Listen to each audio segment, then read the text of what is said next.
In number 3, we've got a right triangle, and that means we're going to be able to use this Pythagorean theorem in order to solve for the missing side length. And we have to first identify what the hypotenuse is. It's across from the right angle, so my hypotenuse is 16. That's my C value. That's what I'm going to plug in here. It's not just 16 because we're taking C squared, so 16 squared. And then the other values, we'll call this side, that's my A leg, if you want to call it A, or if you want to change it to X, since X is the variable on the diagram, that's fine, but we've got to square it. And then the other leg is 9, so we're going to have 9 squared. So X squared plus 9 squared equals 16 squared, and now we just solve for X making use of algebra. So I'll bring my X squared down.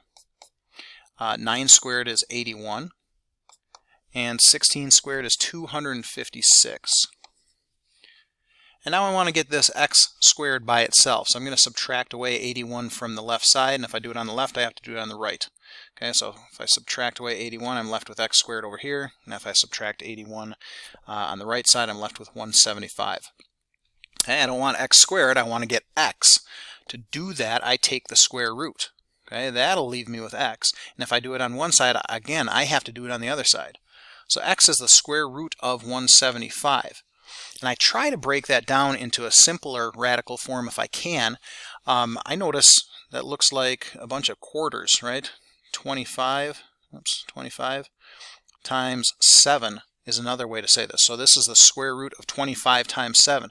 I can take that 25 as a perfect square and move it to the outside of the radical. So 5 times 7, square root of 7.